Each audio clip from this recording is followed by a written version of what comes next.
जय हिंद। मैं हूं कर्नल दानवीर और आप देख रहे हैं मेरा यूट्यूब चैनल दानवीर सिंह। इसराइल और हमास के टॉपिक पर ही आज बात करेंगे। लेटेस्ट क्या है या क्या होने जा रहा है और आगे आने वाले समय के अंदर हम इसराइल और हमास के हवाले से क्या चीज़ देख सकते हैं, इसके बारे में थोड़ा सा बात करेंगे और उसको एनालाइज करने की कोशिश करेंगे। आज की अगर बात करें तो पिछले 24 घंटे के अंदर ईरान ने इसराइल को धमकी दी है कि अगर वो गाज़ा के अंदर घुसता है तो कुछ भी हो सकता है और इसराइल के ऊपर ईरान भी हमला कर सकता है। ईरान इस तरीके की बात डायरेक्टली नहीं, इनडायरेक्टली कर रहा है। वहीं हिजबुल्लाह ने भी कुछ हमले करे हैं इसराइल के ऊपर और इसराइल ने वार्निंग दी है लेबनान को कि अगर हिजबुल्लाह को कंट्रोल ना किया जाए तो वो लेबनान को तबाह कर देगा। वहीं इसराइल के अंदर मोबिलाइजेशन फेज अभी भी जारी है। मोबिलाइजेशन क्या होता है इसके बारे में बात करेंगे और सही मायने में अभी असली जंग की शुरुआत नहीं हुई है। जी हां, असली जंग की अभी शुरुआत नहीं हुई है। तो एक तरफ ईरान की धमकी, दूसरी तरफ इजराइल की धमकी लेबनान को, और जो मेन जो स्टोरी है दैट इज गाजा के ऊपर ग्राउंड हमला, उसकी तैयारी और क्या हम आगे देखने वाले हैं। तो पहले इस पूरी लड़ाई की इस पिक्चर को देखते हैं कि ये पिक्चर कैसे बन रही है और इसमें हम अभी इस समय पिक्चर के कौन से हिस्से में। अपना ध्यान लेके जाइए जिस दिन हमास ने इजरायलियों के ऊपर हमला किया 6 और 7 की रात और 7 के दिन जब सुबह हो गई तब आतंकवादी हमला हुआ। बहुत सारी वीडियो सोशल मीडिया पे आई, बर्बरता की तस्वीर सारी दुनिया ने देखी और उससे सारी दुनिया चौंक गई, अचंभे में आ गई। और वहीं इजराइल को एक बहुत बड़ा धक्का लगा। इजराइल ने इमीडिएटली, इजराइल के जो प्राइम मिनिस्टर थे उन्होंने वॉर कैबिनेट का गठन की बात करी। उन्होंने एक जॉइंट गवर्नमेंट की बात करी जिसमें ऑपोजिशन और गवर्नमेंट ऑफ इजराइल नेतन्याहू की जो है एक संयुक्त रूप से एक गवर्नमेंट बनाएगी, इसकी बात हुई। और साथ ही साथ उन्होंने रिजर्विस्ट को कॉल कर दिया। अब रिजर्विस्ट, जैसा कि वैसे आप सब लोग जानते हैं, लेकिन आपकी जानकारी के लिए एक बारी फिर दोहरा दूं जो नए लोग इस वीडियो को देखेंगे। रिजर्विस्ट, इसराइल के अंदर पॉपुलेशन कम है, फौजी रिक्वायरमेंट ज़्यादा है, तो वहाँ पर सबको फौज में नौकरी करना अनिवार्य है। अलग अलग कैटेगरी के हिसाब से वहाँ पर ट्रेनिंग और नौकरी का पीरियड होता है। तो मान के चलते हैं कि वहाँ पर 2 साल की कंपलसरी मिलिट्री सर्विस है। 2 साल की मिलिट्री सर्विस करने के बाद आप रिजर्विस्ट कैटेगरी में आ जाते हैं। यानी कि जब भी कभी इजराइल को ज़रूरत होगी वो रिजर्विस्ट को कॉल करेंगे और आपको इजराइल हाजिर होना पड़ेगा। अगर आप विदेश में हैं, इजराइल के अंदर हैं, तो आपको जहां भी बोला जाएगा वहां पे आप रिपोर्ट करेंगे और आपको सेना में तुरंत दाखिल कर लिया जाएगा। तो नेतन्याहू ने रिजर्विस्ट कॉल दिया। सारी दुनिया भर में जहां जहां इजरायली छुट्टी काट रहे थे, क्योंकि छुट्टी का और त्यौहार का दिन था, बहुत सारे इजरायली यूरोप में थे, जहां जहां भी थे उन सबको कॉल हुआ और सारे के सारे इजराइल में आना शुरू किए। हमारे यहाँ पे इंडिया में रिजर्विस्ट का ऐसा कॉन्सेप्ट नहीं है। वैसे जो भी फौज से रिटायर होता है अगले 3 साल तक वो रिजर्विस्ट लिस्ट में रहता है, लेकिन हमारी सेनाएं रिजर्विस्ट के ऊपर आधारित और निर्धारित नहीं है, बेस्ड नहीं है। तो जब ये रिजर्विस्ट कॉल हो गया तो समझ लीजिए कि मोबिलाइजेशन फेज शुरू हो गया। रिजर्विस्ट आ रहे हैं, रिजर्विस्ट रिपोर्ट कर रहे हैं। और अब सेना में वहां पे क्या होता है कि वहां पर मान लो कि उनके पास में 2000 टैंक है। 2000 में से उन्होंने रेगुलर रिक्वायरमेंट के लिए 500 टैंक रखे हुए हैं, जिसके अंदर 500 टैंक्स का जो क्रू है वो आर्मी में है अभी और नौकरी है, आर्मी है, स्टैंडिंग आर्मी है। और वो इसको मेंटेन कर रही है, डिप्लॉयड है 500 टैंक। लेकिन अगर सिचुएशन बढ़ गई, सिचुएशन बन गई जैसे अब बनी है, अब इनको पूरे के पूरे 2000 टैंक जो है मोबिलाइज करने, यानी कि 1500 टैंक और मोबिलाइज करना है। तो ये 1500 टैंक कहाँ होगा? ये 1500 टैंक टैंकों के टैंक पार्क या टैंक शेड्स या जो भी कह लीजिए वहाँ पे होंगे, माउथ बॉल्ड होंगे। माउथ बॉल्ड का मतलब जो टैंक की तोप है उसके अंदर ग्रीस भरी होगी, इंजन जो है इंजन के अंदर ग्रीसिंग हुई होगी, इलेक्ट्रिक सर्किट्स आउट होंगे, बैटरी हटी हुई होगी, और जितना भी इलेक्ट्रॉनिक इक्विपमेंट है उसके ऊपर एंटी वेदर प्रूफिंग होगी, पॉलीथीन और ये सब चीज़ें चढ़ी होंगी, टेपिंग हुई होगी, और ग्रीसिंग अलग अलग मूविंग पार्ट्स में हुई होगी, ऑयलिंग हुई होगी, एक्स्ट्रा ऑयलिंग हुई होगी जिससे कहीं भी जंक ना लगे। और इस तरीके से उनको एक शेड के अंदर खड़ा किया जाएगा जहाँ पे धूल मिट्टी ना आए, पानी की बारिश ना आए। अगर शेड नहीं है, ओपन में है, तो इनके ऊपर एक कैनोपी लगा दी जाएगी जिसकी जो एक वेदर प्रूफिंग टाइप कैनोपी है। तो ये माउथ बॉल स्टेट हो गई। तो अब जब ये रिजर्विस्ट आए, इनको बोला कि भाई चलिए आपको टैंक अलॉट कर दिए, आप वहाँ पहुँचे और इन्होंने डी माउथ बॉलिंग शुरू कर दिया। तो अब इस डी माउथ बॉलिंग में 24 से 48 घंटे लगे।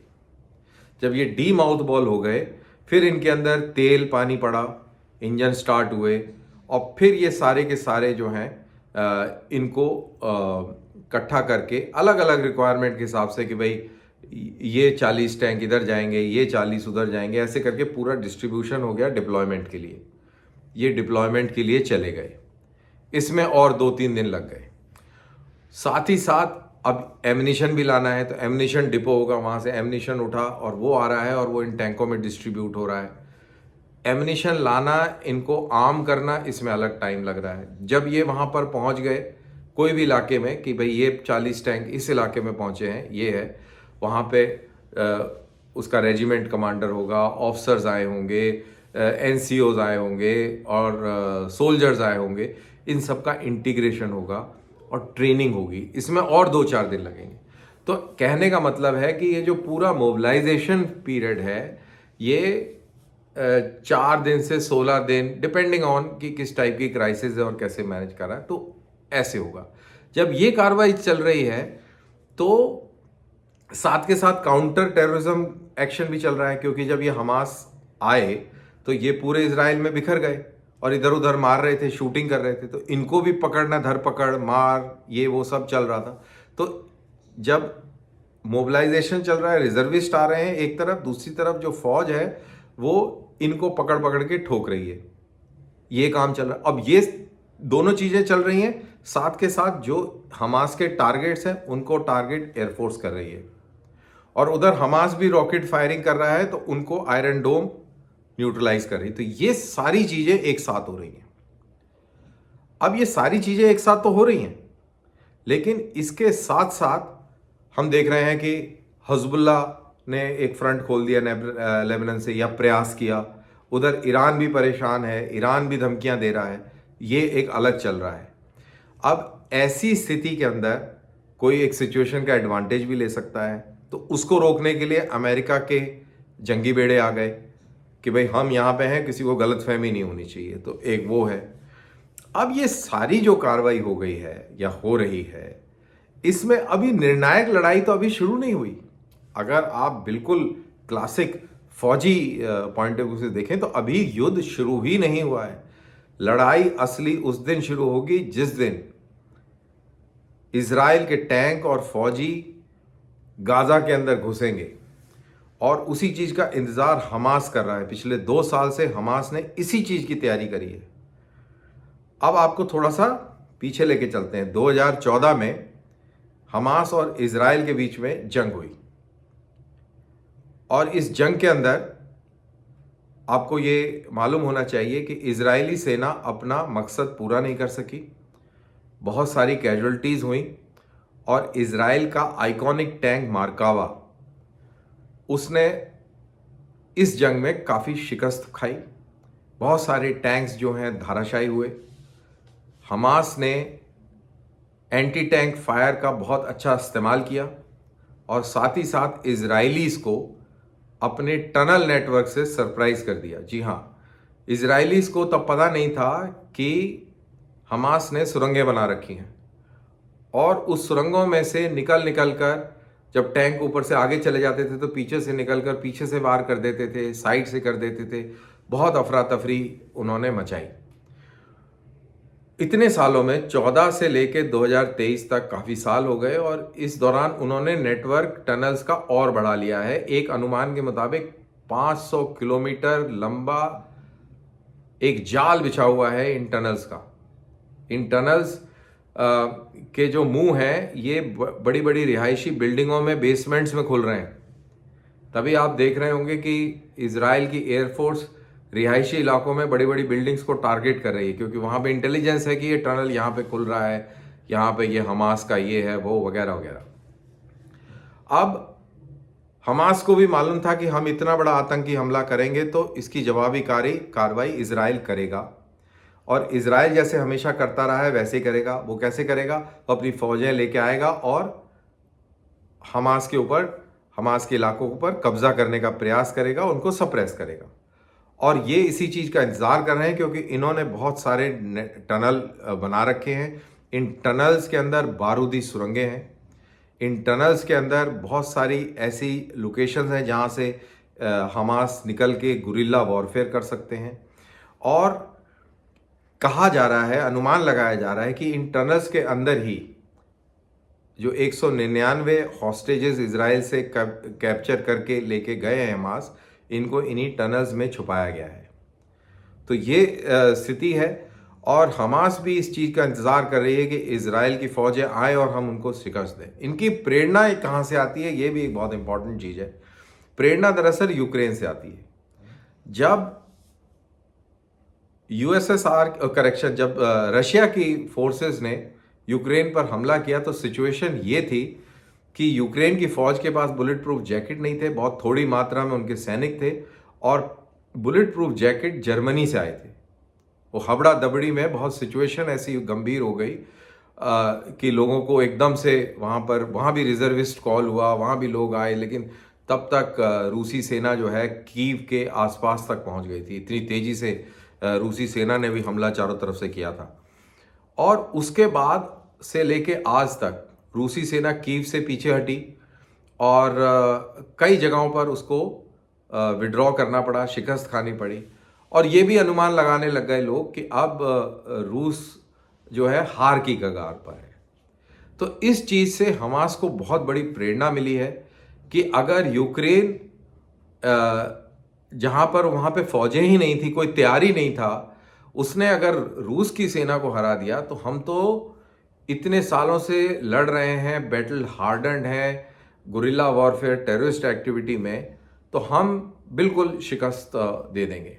और अगर आप इसको आकलन करें, आयरन डोम का जिस तरीके से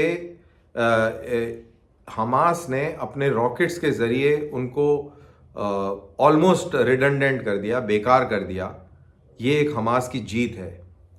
जिस तरीके से हमास ने फेंसिंग तोड़कर इजराइल के अंदर घुस के इतने बड़े पैमाने पर दहशतगर्दी करी, अगर देखा जाए तो इसमें हमास की जीत है। आयरन डोम टेक्नोलॉजिकली बहुत एडवांस सिस्टम है। इसको शिकस्त देने के लिए उन्होंने एयर स्पेस को सैचुरेट कर दिया। मोटे तौर पर अगर इजरायली आयरन डोम्स एक साथ 100 रॉकेट्स को टारगेट कर सकते हैं, इतनी कैपेबिलिटी है।